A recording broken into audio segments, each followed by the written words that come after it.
Hi everybody. Many of you have heard the word CPR. It's an acronym. Cardiopulmonary resuscitation.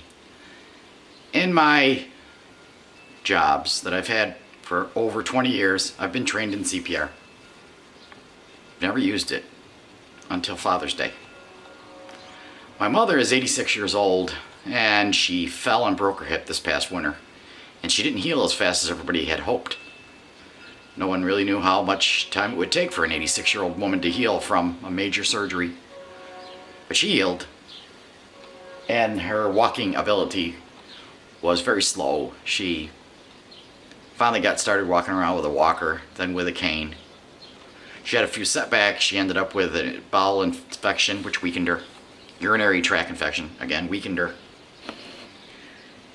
Finally, after all of this been going on for all the way back from February, this poor woman has been trying to recover setback after setback. And finally she's been in and out of the hospital a couple of times to be treated for the bowel infection and for the urinary tract infection, and she lost weight and then she started gaining it back.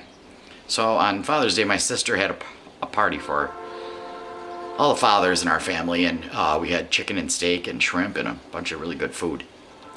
Now, I had noticed before that when my mother was eating, her dentures seemed to be moving around in her mouth. And originally I thought that it was because she had gotten pepper stuck in there. If anybody has dentures, you know that it hurts really bad when you get things stuck under your plate. And it's really not like you're gonna just pop your teeth out and clean them out in public. So I had made a comment about why she didn't get new teeth. And my father said that at that time, their priority was getting her to the doctor appointments and getting her scripts straightened out. And somewhere down the line, they were going to get her new teeth. So on Father's Day, I sat next to her, and I saw her with her meat trying to eat it, and she seemed to be, again, her teeth were coming out, and she was pushing on them. And it wasn't too long. She had said the steak she thought was kind of tough and hard to eat, so my father was cutting it in little tiny pieces for her. And I saw her pulling it apart with her fingers and eating it, and then she began coughing. And she kept coughing. And she wouldn't stop coughing, and she started making a really funny, wheezy noise.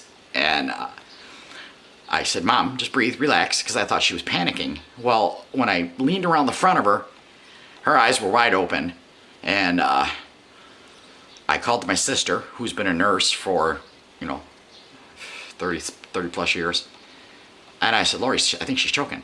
So my sister jumped up, she came running over around the side of me, and she was hitting my mother on the back, telling her, breathe, calm down, you can do it, breathe. Because with CPR, what you want to do is give the person, and with choking, dealing with choking, you want to give the person ample time to breathe on their own and to not interfere with the natural process of them being able to move air into their lungs and cough whatever it is out. It became apparent really soon that she wasn't able to get it out on her own. She had stopped coughing. And I looked around the front of her, and her lips were purple. And her nose was running. And somebody said, "Wipe her nose off." And I said, "Give me your teeth, Mom, give me your teeth." And she popped out her plate, and we put them on the table. My sister gave her a couple more taps on the back and said, "Breathe, breathe." And I leaned around the front of her, and I again looked at her face, and her tongue was sticking out, and her tongue was turning black. And then I realized that my mother was dying right in front of us. So I said to my sister, we gotta help her. She's choking to death right in front of us. This is not her not wanting to breathe, we gotta help her. So we got her to her feet, and I went around behind her, and my sister hit her on the back a couple more times because I was afraid to start any kind of real procedure on her until we knew for sure it was absolutely necessary. And by that time, it had become apparent that I was gonna have to do something. So I said, "Stand back, I'm gonna give her the Heimlich thrust." We call it abdominal thrust, the Heimlich maneuver. I did it. And I said, "How did it do? What happened?" And all of a sudden, my mother went dead weight in my hands. My sister said to me, "She's having a seizure." I said, "We got to do CPR. Let's get her down." So we put her down on the concrete, and she had stopped breathing. She didn't have a pulse. Her face was purple, and all the veins in her head stuck out.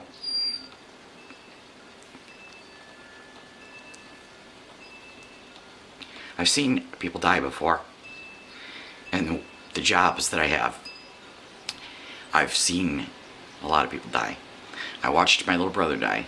I was with him when he took his last breath. He died of cancer at 46. I've sat with people when I worked in a nursing home, and I stayed with them while they died so they wouldn't be alone. So I'm not afraid of death, but it was not what I wanted to see with my mother, and not like that. Not suffering in purple, and her eyes were starting to bug out, and her tongue was sticking out, and all the veins in her head started popping out. So I started clearing her throat. My sister started doing chest compressions, and we just kept saying, "Mom, it's not your time." And I started breathing for my mother the way I was trained.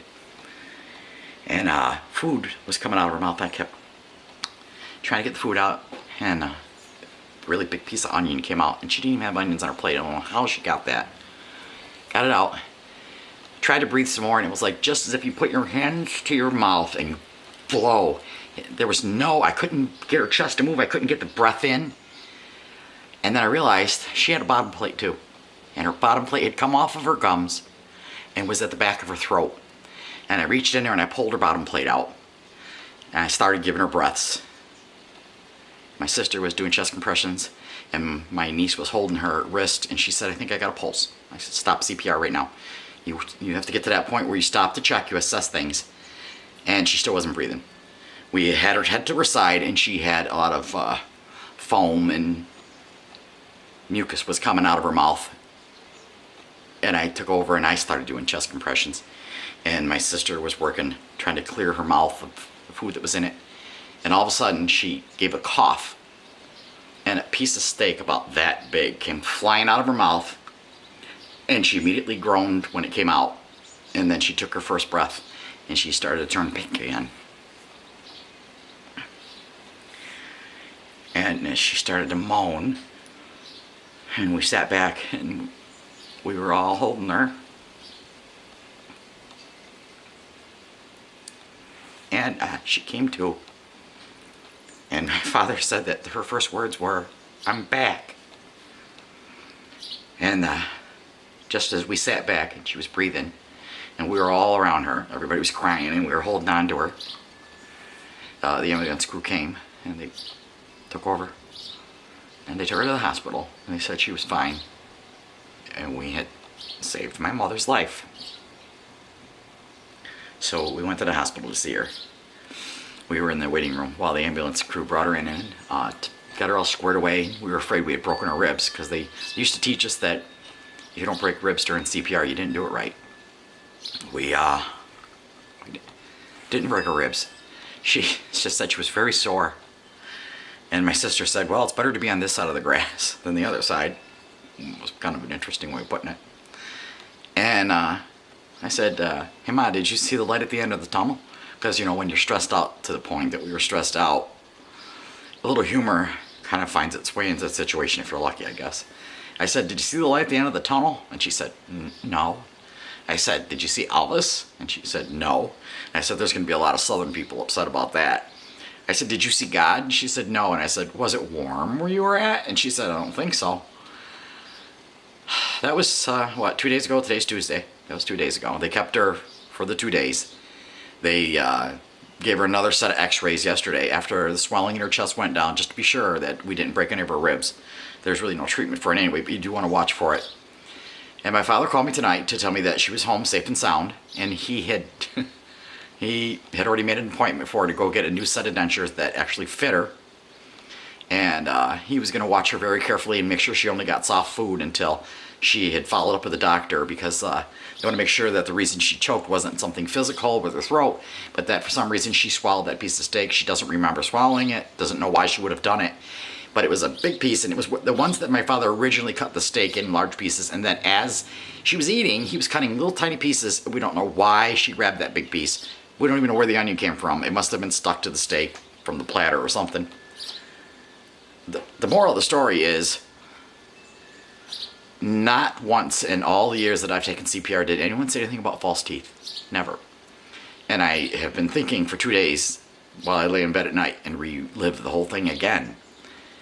We probably could have saved her from stopping breathing had we reacted quicker And had we realized she had bottoms as well as tops, I've always known she's had tops and bottoms, but in that moment, I forgot.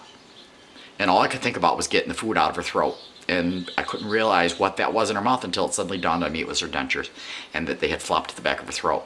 So if anybody out there, whether you know CPR or you don't know CPR, when somebody's choking, if you can do the thrust, the abdominal thrust on them and pop out food, that's one thing. But in the very end, if you can get into their mouth and get out what's in there, especially if it's dentures, you might save somebody's life.